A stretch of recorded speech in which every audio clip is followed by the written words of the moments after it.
नमस्कार, आप देख रहे हैं द न्यूज बर्ड और मैं हूं आपके साथ पूजा। खबरों पर जाने से पहले एक नजर डालते हैं टॉप हेडलाइंस पर।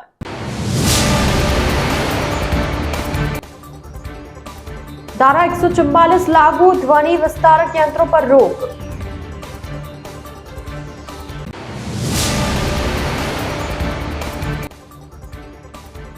कांग्रेस ने धन बांटने की बात कहकर एक बार फिर अपने चेहरे को बेनकाब किया शेखावत।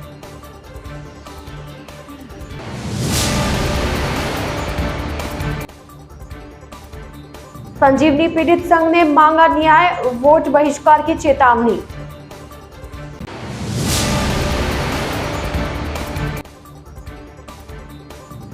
लोकसभा चुनाव मंडोर व्रत में पुलिस ने निकाला रूट मार्च। तो ये थी हेडलाइंस और अब खबरें डिटेल में। लोकसभा चुनाव 2024 में अधिक से अधिक मतदाताओं की भागीदारी सुनिश्चित करने के उद्देश्य से बोधी इंटरनेशनल स्कूल के छात्र छात्राएं नागरिकों को मतदान के महत्व के बारे में जागरूक करने के लिए प्रतिबद्ध है। स्कूल के विद्यार्थी गांव में आम नागरिकों को मतदान के महत्व के बारे में भी जागरूक कर रहे हैं। शहरी क्षेत्र सरदारपुरा, जोधपुर व सूरसागर के मतदाता अब मतदान दिवस पर लंबी लंबी कतारों से बच सकेंगे। अब उन्हें अपने घर बैठे ही अपने संबंधित बूथ पर कतार की स्थिति की जानकारी पोर्टल से मिल सकेगी। सुगम्य पोर्टल पर जाकर मतदाता को विधानसभा व मतदान केंद्र का चयन करना होगा और बूथ पर लाइन की वर्तमान स्थिति दर्शाई जाएगी। यह सूचना प्रति 15 से 20 मिनट के अंतराल से अपडेट की जाएगी। कमिश्नरेट ने धारा 144 लागू की है, साथ ही ध्वनि विस्तारक यंत्रों पर रोक भी लगाई है। इसके आदेश आज से लागू हो गए हैं। डीसीपी शरद चौधरी ने आदेश जारी किए कि लोकसभा आम चुनाव 2024 के तहत धारा 144 के तहत रैली, जुलूस, आंदोलन, सार्वजनिक समारोह पर रोक रहेगी। साथ ही 5 व्यक्ति या ज्यादा एक ही स्थान पर जमा नहीं होंगे। किसी भी प्रकार के हथियार ले जाने पर पाबंदी रहेगी। वहीं ध्वनि विस्तारक यंत्रों पर रोक रहेगी। जैसा कि आपको विदित है कि अपने यहाँ पे 26 तारीख को चुनाव है। 26 तारीख को 6 बजे तक चुनाव चलेगा। तो जो पोल की क्लोजिंग होती है उससे 48 घंटे पहले, यानी कि आज शाम को 6 बजे अपना जो चुनाव प्रचार होता है वो समाप्त हो जाएगा। इसके बाद साइलेंस पीरियड आ जाएगा और साइलेंस पीरियड के अंदर जो आपकी बड़ी बड़ी रैलियाँ, लाउड स्पीकर इत्यादि नहीं हो सकते। सिर्फ आपके डोर टू डोर जो जनसंपर्क होता है वही हो सकता है। केंद्रीय जल शक्ति मंत्री एवं भाजपा से लोकसभा प्रत्याशी गजेंद्र सिंह शेखावत ने कहा कि कांग्रेस ने धन बांटने की बात कहकर एक बार फिर अपनी तुष्टीकरण की नीति और चेहरे को बेनकाब किया है। राम मंदिर निर्माण में भी कांग्रेस पार्टी ने अपना विरोध किया था। मंदिर प्राण प्रतिष्ठा के समय भी काले कपड़े पहनकर विरोध किया गया था। इससे साफ जाहिर होता है कि कांग्रेस तुष्टीकरण करने और एक वर्ग विशेष के वोट को साधने के लिए वह किसी भी हद तक जा सकती है। यह बात आज उन्होंने मीडिया से मुखातिब होते हुए कही। शेखावत ने कहा कि जिस दिन 500 साल पहले राम मंदिर को ढहाकर बाबरी मस्जिद बनाई गई थी, उस दिन से भारत का सूर्यास्त हो गया था। यह काल चक्र की रात अमावस्या की थी और भारत के 3 लाख लोगों ने अपना बलिदान देकर उस अग्नि को प्रज्वलित रखा था। 500 साल में भारत की माताओं और बहनों ने अपने भाइयों बेटों को खोकर उसे जीवित रखा था। कांग्रेस ने राम के अस्तित्व को नकार दिया था। भारत ने 70 साल तक न्यायालय में लड़ाई लड़ी थी। राम मंदिर का निर्माण भारत के बाजुद बनकर उभरा है। उन्होंने कहा कि पिछले 10 साल में भारत ने विश्व पटल पर अपनी पहचान बनाई। उन्होंने विश्वास एवं दावे के साथ कहा कि इस बार बड़े अंतर के साथ भाजपा का कमल खिलेगा। 25 सीटें भाजपा राजस्थान में जीतेगी। देश को विकसित करने में, सशक्त सरकार बनाने में हम सफल होंगे। ये जो कालचक्र का पहिया है वो अमावस की रात 500 साल की थी। भारत के निवासियों ने, भारत के रणबांकुरों ने अपने शीश दान देकर के 3 लाख लोगों ने कुर्बानी करके उस अग्नि को प्रज्वलित रखा था। भारत की माताओं बहनों ने भी इस 500 साल के कालखंड में अपने सुहाग खो करके अपने भाइयों को, अपने बेटों को देश की बलिवेदी और सनातन की बलिवेदी पर कुर्बान करते हुए, अपने प्राणों का उत्सर्ग करते हुए, अनेक उदाहरण ऐसे देते हुए भी उन्होंने इस अग्नि को मंद नहीं पड़ने दिया। और आज़ादी के बाद 70 साल तक निरंतर लड़ाई न्यायालय में करने के बाद जब कांग्रेस पार्टी ने अपने शासन में रहते हुए राम के अस्तित्व को नकारने के एफिडेविट फाइल किए, उसके बाद भी कारसेवा के समय गोलियां खाने के बावजूद भी न्यायालय के निर्णय के बाद जब राम मंदिर बनाए, राम मंदिर की प्राण प्रतिष्ठा का विरोध करने के बाद में भी जिस दिन भव्य रामलला की मूर्ति की प्रतिष्ठा हुई, उसके बाद मैं जिम्मेदारी के साथ में एक बात कहता हूँ कि वो जो 500 साल पहले भारत के भाग्य का सूर्यास्त हुआ था वो वापस भाग्योदय हुआ है। उस भाग्य का सूर्य वापस प्रबल होकर के दिखाई देने लगा है। और जिस तरह से सूर्योदय से पहले अरुणिमा दिखाई देती है, रश्मि की किरणें दिखाई देती हैं और एक हल्का रोशनी होती है, आप कल सोच करके देखिए इस पिछले 10 साल में जो इस भारत के भाग्योदय के साथ में भारत का स्वरूप बनने वाला है और विश्व में जो भारत की प्रतिष्ठा बनने वाली है, उसकी शुरुआत इसके साथ हो चुकी है। कमाई के जब्त करने के ऐसे कानून 1963 और 1974 में भी पास किए थे, जिनका नाम compulsory deposits act, scheme act ऐसा रखा गया था, जिसके अंतर्गत सब करदाताओं और उनके अतिरिक्त संपत्ति धारकों और सरकारी कर्मचारियों को अपनी कमाई का 18% सरकार के पास जमा कराना अनिवार्य था। और जमा करने के ये धनराशि जो है, ये जमा होने के बाद 3 से 5 वर्ष तक का उसका लॉक इन पीरियड था, वो सरकार के पास रखना लाजमी था। उसके बाद में जो है ही वो संपत्ति वापस अपने जो मूल जमाकर्ता को मिल सकती थी। और आप सबको ये जानकर के हैरानी होगी, जिस समय ये काला कानून पास हुआ था उस समय डॉक्टर मनमोहन सिंह जी जो बाद में प्रधानमंत्री बने, वो कांग्रेस पार्टी के मुख्य आर्थिक सलाहकार और प्रधानमंत्री के मुख्य आर्थिक सलाहकार थे। इस सब से समग्र रूप से कांग्रेस पार्टी की जो सोच है, वो सोच सामने परिलक्षित होती है। अब आप सोचिए कि मेरी माताओं बहनों के पास में जो स्त्री धन है, जो उनको बचपन से लेकर के विवाह तक और विवाह के उपरांत भी जो उनको भेंट स्वरूप मिलता है, जो उनको परिवार के सदस्य गिफ्ट के रूप में देते हैं, वो स्त्री धन भी उसकी मृत्यु के उपरांत आधा बांट करके 55% हिस्सा देश के अन्य लोगों में बांट दिया जाएगा। इससे ज़्यादा दुर्भाग्यपूर्ण स्टेटमेंट किसी एक वर्ग विशेष का अपीजमेंट करने के लिए कोई पॉलिटिकल पार्टी नहीं कर सकती। और ऐसा दुर्भाग्यपूर्ण स्टेटमेंट देकर के और कांग्रेस पार्टी ने अपने चेहरे को, अपने तुष्टीकरण के चेहरे को एक बार फिर बेनकाब किया है। आप सब ने देखा होगा कि राम मंदिर के प्राण प्रतिष्ठा के समय में भी कांग्रेस पार्टी ने जिस तरह से उसका विरोध किया, जिस तरह से निमंत्रण को अस्वीकार किया, कांग्रेस पार्टी के अनेक वरिष्ठ लोगों ने उस दिन काले कपड़े पहन करके उसका बहिष्कार किया, उसका प्रतिरोध किया। ये इस बात का परिचय है कि वो अपने वोट बैंक को साधने के लिए और तुष्टीकरण के चलते हुए एक वर्ग विशेष के वोट को अपने साथ जोड़ने के लिए वो किसी भी हद तक जा सकते हैं। ये एक हिस्सा है और कांग्रेस की मानसिकता आज संपूर्णता के साथ में जो है लोगों के सामने स्पष्ट हुई है। जब देश के लोगों को यह जानकारी हुई है कि मनमोहन सिंह जी से लेकर के राहुल गांधी जी तक जो बार बार ये बयान देते हैं, राहुल गांधी जी ने अभी हाल ही में 2 बार इस तरह के बयान दिए पिछले दिनों में, एक कांग्रेस की रैली में नागपुर में और दूसरा मुंबई में बोलते हुए इस तरह का बयान दिया था कि जो है हम कास्ट और इकोनॉमिक सोशियो इकोनॉमिक सेंसस करा करके उसका रैशनलाइजेशन करेंगे। उन्होंने कहा कि जो है मुस्लिमों को, मैक्सिमम अल्पसंख्यकों को बैंक से लोन मिले, इसको सुनिश्चित करेंगे। तो जो ये सारे बयानों को आप डॉट्स को कनेक्ट करके देखिए, ये कांग्रेस की असली मानसिकता अब देश के सामने बेनकाब हो रही है। जोधपुर शहर में संजीवनी क्रेडिट कोऑपरेटिव सोसाइटी से पीड़ितों ने मंगलवार की शाम को नई सड़क से लेकर चालोरी गेट तक कैंडल मार्च निकाला। यह कैंडल मार्च संजीवनी पीड़ित संघ परिवार द्वारा निकाला गया। लोगों ने अपने निवेश किए गए रुपयों का मूलधन लौटाने की मांग रखी, अन्यथा इस बार लोकसभा चुनाव बहिष्कार की चेतावनी दी। संघ ने इस मामले में जो भी मंत्री, नेता या कोई अन्य हो उनके खिलाफ कार्रवाई के साथ अपने मूलधन को लौटाने को कहा। इससे पहले 16 अप्रैल को भी संघ की तरफ से निवेशकों को पैसा वापस लौटाने की मांग रखी गई थी। पीड़ितों का कहना है कि उनका पैसा नेता लोगों ने जमा कर रख लिया है, उन्हें उनका मूलधन वापस लौटाया जाए। किसी के घर में शादी है तो किसी के बच्चों की फीस आदि भरनी है, उन्हें ब्याज नहीं चाहिए बल्कि मूलधन लौटा दिया जाए, अन्यथा वे वोट का बहिष्कार करेंगे। आज हमारा कैंडल मार्च निकालने का वो है प्रोग्राम। ये कैंडल मार्च जहाँ से नई सड़क से स्टार्ट होकर जालोरी गेट पर विसर्जन होगा। जो सत्ता के अंदर जो बैठे हुए हैं और उन्हीं को वापस सरकार उन्हीं को टिकट देके और उन्हीं को वापस लाना चाह रहे हैं, तो हम इसमें जो हमारे जो घोटाला हुआ है उसमें जिस नेताओं का हाथ है, हम उनको वोट नहीं देंगे। संजीवनी पीड़ित संघ के तत्वाधान में सभी क्रेडिट कोऑपरेटिव सोसाइटियों के पीड़ित निवेशकों द्वारा आज कैंडल मार्च का आयोजन किया जा रहा है। यह कैंडल मार्च नई सड़क चौराहे से चालू होकर दूध मंदिर चौराया, आरआर चौराया होते हुए जालोरी गेट की तरफ इसका समापन होगा। इस कैंडल मार्च का उद्देश्य ये है, इससे पहले अभी हमने 16 अप्रैल को भी एक प्रोग्राम किया था, प्रेस कॉन्फ्रेंस भी की थी। और आज का जो व्यक्तिगत रूप से उद्देश्य है वो ये है कि ईश्वर इनको, ये जो घोटालेबाज हैं राजनेता मंत्री वगैरह इनको ईश्वर सद्बुद्धि दे। ये सारी मोमबत्तियों का विसर्जन हम जालोरी गेट चौराहे पे करेंगे, यहाँ से ले जाते हुए। मांगे कुछ नहीं है, हमारी मांगे सिर्फ हमारे रुपए मूलधन मांग रहे हैं। 5 साल हो गए, 6 साल हो गए आदर्श को, 5 साल हो गए संजीवनी को। सभी लोगों ने नेताओं लोगों ने पैसा जमा कर लिया है, सीज करके बिठाया है, कोई उसको सुन नहीं रहे हैं। वोट देके है ना, जिसको सत्ता दी है तो कम से कम उनको जनता ने बिठाया तो जनता के लिए सुनना चाहिए।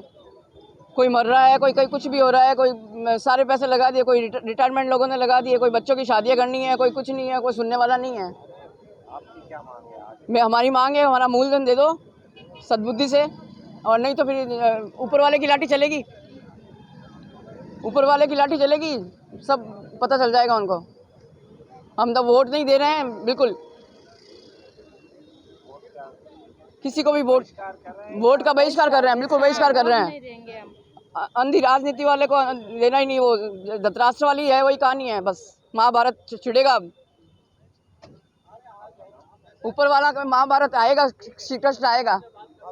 द न्यूज वर्ल्ड के इस बुलेटिन में फिलहाल वक्त चला एक छोटे से ब्रेक का। ब्रेक के बाद जल्द हाजिर होंगे, आप बने रहिए द न्यूज वर्ल्ड के साथ।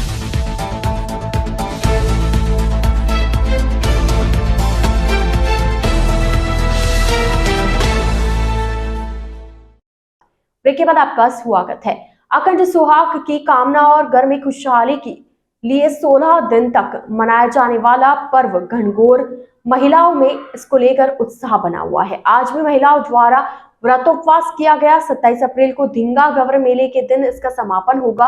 होली के तीसरे दिन यानी चैत्र माह की तीज पर शहर की महिलाओं द्वारा घनघोर मां की पूजा शुरू कर दी जाती है, जो कि 16 दिनों तक चलती है। घनघोर पर्व का समापन धिंगा गवर मेला यानी बैंतमार के रूप में संपन्न होगा। शहर के भीतरी क्षेत्र चांदनी गली आसोप की पोल में महिलाओं द्वारा घनघोर पूजन का दौर जारी है। महिलाओं ने बताया कि 16 दिन तक उनके द्वारा मां घवर की पूजा अर्चना की जाती है। इसी तरह बोड़ो की घाटी में भी घनघोर पूजन चरम पर है। महिलाओं द्वारा मां घवर की पूजा अर्चना के साथ कथा वाचन किया जा रहा है। वहीं मोथो की गली में घनघोर पूजन जोरों पर है। महिलाओं द्वारा यहाँ भी कथा वाचन और मां घवर की पूजा की जा रही है।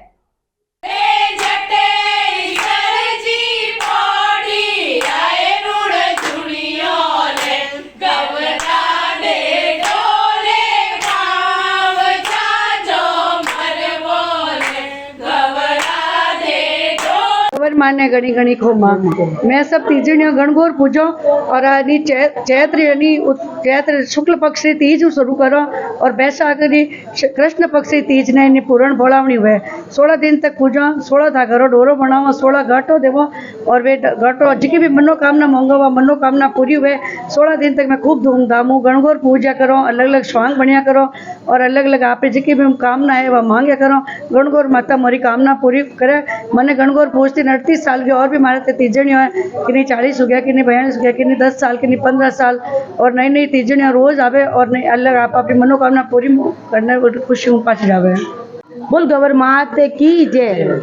माता गौर माता रो और सब जिका भी लोग है वे मेले रे महीने आवे और मेले रो बहुत माहौल खराब हो रहा है और बाहर लोग आ रहे हो स्टेज माते काल बेलने ने बुला रहा है, दूजी लुगाई ने नचा रहा है, जबकि वो धिंगा गोरो मेलो मारी तीजणी और है और जिकी गवर की पूजा करे मेन वीनो मेलो निकल रहा है। मेले रो मतलब वो है कि मोर रात भर जागरण करा और सुबह मोरी गवर की बोलावनी होया करे, इन वास्ते मोर रात भर जागरण करा और उन मेले महीने मोर रात निकला, लेकिन मोर रात जिकी तीजणी मेन है वे तो निकल कौन सके। की जय। मैं एक ही बात कहूला, स्टेज उठाओ कुछ भी उठाओ पर मारी इच्छा है कि मोरे भी तीजोड़े वास्ते वो आईडी कार्ड है, अगर जिन्हें वो पहुंच जोड़ा है उन्हें ही एंट्री मिलनी चाहिए मेले में, दूसरों ने की नहीं मिलनी चाहिए। बाकी सब और अपा फिर जय गवर माता। घनी घनी खो मां जय श्री कृष्ण। इन मेले रे बारे में वही कहम नहीं चाहूँ कि वो मेलो नहीं है। सबू पहली बात तो राती जोगो है। मैंने तो पूछता ने सिर्फ 3 साल ही जुए, ऐसा मैं ज्यादा सालों नहीं पूछ रही हूँ, पर मैं हमारी मम्मी ने दादी ने सब ने देख रही हूँ वे 25-30 सालों कंटिन्यू पूज रहा है और वे पूज रहा है। जिन टाइम मैं छोटा तो मैंने कदे भी डंडा हाथ में नहीं दिया और मैं कदे भी कि नहीं डंडा नहीं मारिया, पर अब जी को मैं 3 सालों मेले में जा रही हूँ तो मैं देख रही हूँ कवारी चोरी और हाथ में मेलो है। काफी दूजी औरतें हैं जी की नहीं पूजिया करे तो अभी वे डंडो लेने सांग बन ना आवे और वे सिर्फ गिफ्ट ले लेने जावे। उन लोगों ने लारे मोरा स्टेज सब बंद हो चुकी है, तो आ चीज मैं चाहूँ कि मोरा स्टेज आप बंद मत करो सा। और मोरो जाति जोगो है और वो मारा गवर मातर है। और जी का भी लोग कहवे कि वो बेतमार मेलो नहीं है सर। और वो बेतमार मेलो में अगर आप कहो कि आप डंडो लागते हो अपनी शादी हो जावे और भी कोई फैक्ट नहीं है। डंडो कौन सो या करे जी को डंडो 16 दिन तक गवर माता रे कने रहा करे ईश्वर जी बनने वो डंडो जी ने लागे उन्हीं ही शादी हुआ वो भी एकदम हो। आप ऐसा गवर जी की चीज है जिला गवर माता वाकई एक 50 सालों में पूज रही हूँ ठीक। तो आगे एडो मेलो नहीं हो सब लोग रुकियो गवर पूजती रूड़े और कोई रुड़ा खाता नहीं हो। और एडो मजो आओ तो जिन घर में गवर मनती उन घर में दर्शन करने जाता जागरण करता ही नाचता है। और आज का जो एडो मेलो यो है कि ईच को गवर पूजा और चोर चंदा हो गया और मारा कुटा हो गया और कोई मजो नहीं आ रही है। और गवर चोर तो पूजे इसको नहीं। और या गवर जी की है पन्नियोड़ी भी पूछ सके विंडो भी पूछ सके। और आगे तो मजो गवर आओ तो अब नहीं आ रही है ठीक है गवर पूछ रही हूँ। जोधपुर शहर में मंगलवार को चैत्र पूर्णिमा पर हनुमान जयंती उत्सव का आयोजन देर रात तक जारी रहा। हनुमान मंदिरों में देर रात तक हवन यज्ञ के साथ सामूहिक हनुमान चालीसा पाठ और सुंदरकांड पाठ चलते रहे। मंदिरों में स्वामणियों के आयोजन में लाखों की संख्या में भक्तों ने हनुमान जी के दर्शन किए। सामाजिक संगठन सत्यमेव जयते सिटीजन सोसाइटी ने विश्व कल्याण और विश्व शांति के लिए हनुमान जयंती के अवसर पर जोधपुर के जोधाना व्रत आश्रम में रह रहे बुजुर्गों के साथ हनुमान जयंती मनाते हुए सुंदरकांड पाठ का आयोजन किया और बाद में बुजुर्गों को इस पुनीत अवसर पर भोजन कराया। इसी कड़ी में हेमू कॉलोनी चौराहा पर स्थित मनसापूर्ण बालाजी मंदिर में भी सुंदरकांड पाठ हनुमान चालीसा और सलामती का आयोजन किया गया।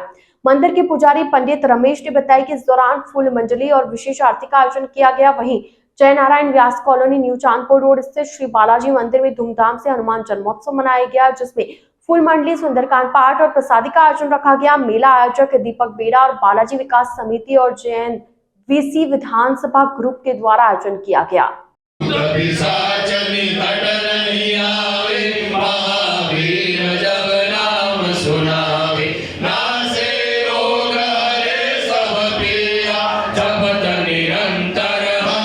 लोकसभा चुनाव निष्पक्ष एवं भयमुक्त माहौल में कराने के लिए पुलिस की तरफ से रूट मार्च एवं फ्लैग मार्च जारी है। बुधवार की सुबह मंजोर व्रत क्षेत्र में पुलिस की तरफ से रूट मार्च निकाला गया। इसमें व्रत के सभी थाना अधिकारियों के साथ हिमाचल प्रदेश से आई पुलिस और जवान भी शामिल हुए। एसीपी मंडोर पीयूष कविया ने बताया कि मंडोर व्रत में आज रूट मार्च निकाला गया। मंडोर चौराहा, बालसमंद, बीएसएफ कैंप, नागौरी, बेरा, हरिजन बस्ती, मंडोर गार्डन, फूलबाग के अलावा करवड़ में गंगाड़ी, माड़कलाव, भवाल आदि क्षेत्र में रूट मार्च निकाला गया। इसमें संबंधित थाना अधिकारियों के साथ हिमाचल प्रदेश की पुलिस जवान आदि शामिल थे।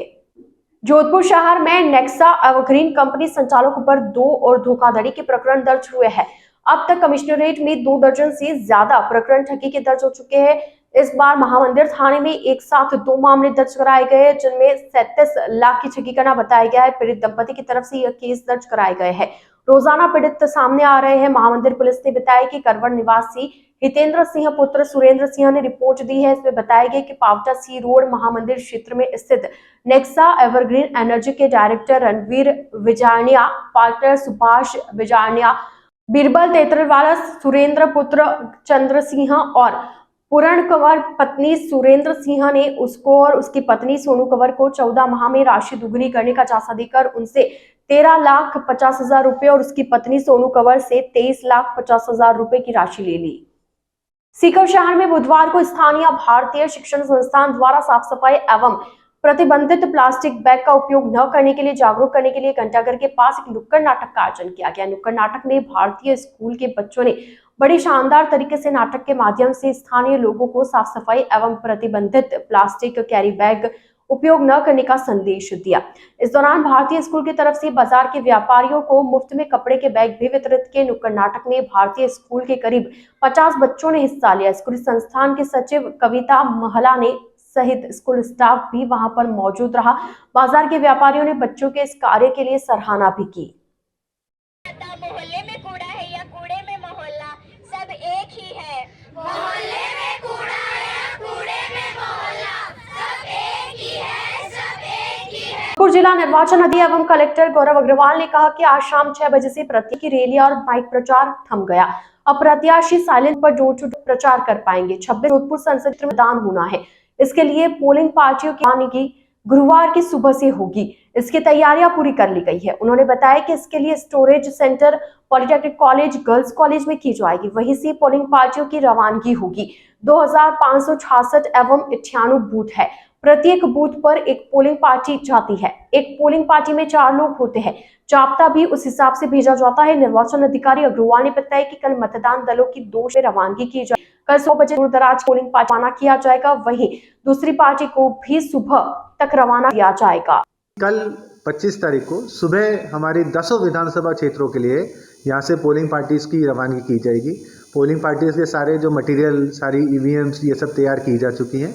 अपने जो पॉलिटेक्निक, बॉयज़ पॉलिटेक्निक और गर्ल्स पॉलिटेक्निक कॉलेज है, इनके अंदर इनके जो है स्टोरेज सेंटर्स और स्ट्रॉन्ग रूम वगैरह बनाए गए हैं और वहीं से जो है पोलिंग पार्टीज़ का सबका डिस्पैच होगा। अपने कुल मिला के 2566 प्लस 98 ऑक्सिलरी बूथ हैं, तो प्रत्येक बूथ के अंदर अपनी पोलिंग पार्टी जाती है। एक पोलिंग पार्टी के अंदर 4 लोग होते हैं, पीआरओ, उसके बाद में PO1, PO2, PO3 तथा साथ में डिपेंडिंग ऑन कि कितने एक लोकेशन पे मतदान केंद्र है उसके अकॉर्डिंग पुलिस का जाब्ता और CAPF का जाब्ता रहता है। तो इस प्रकार से कुल मिला के अप्रॉक्सीमेटली अपन देखें तो 15-16 हज़ार लोग बाग जाते हैं तथा कई लोग हम रिजर्व में भी रखते हैं इन केस कि किसी की लास्ट मोमेंट पे कोई ड्यूटी कैंसिलेशन हो, कोई बीमार पड़ जाए, कुछ हो जाए, तो सारे के सारे AROs होते हैं, उनके पास में रिजर्व का दल भी हम रखते हैं।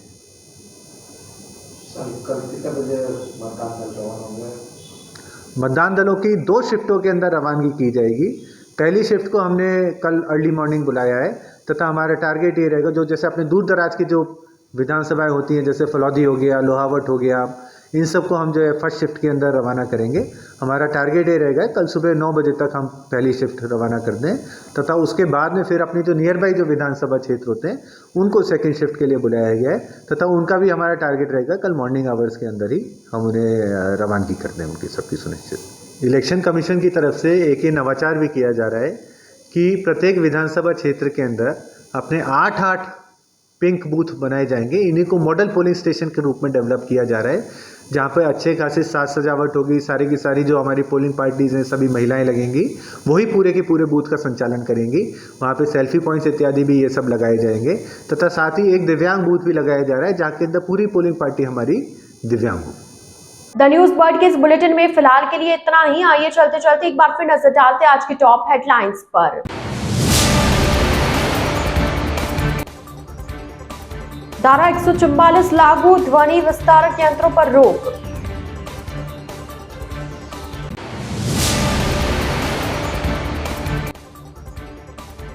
कांग्रेस ने धन बांटने की बात कहकर एक बार फिर अपने चेहरे को बेनकाब किया शेखावत।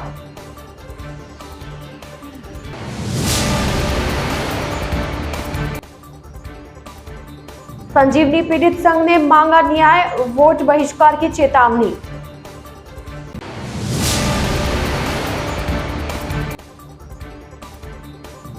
लोकसभा चुनाव मंडोर व्रत में पुलिस ने निकाला रूट मार्च। तो अब दीजिए इजाजत पूजा को और आप इसी तरह बने रहिए द न्यूज बर्ड के साथ। नमस्कार।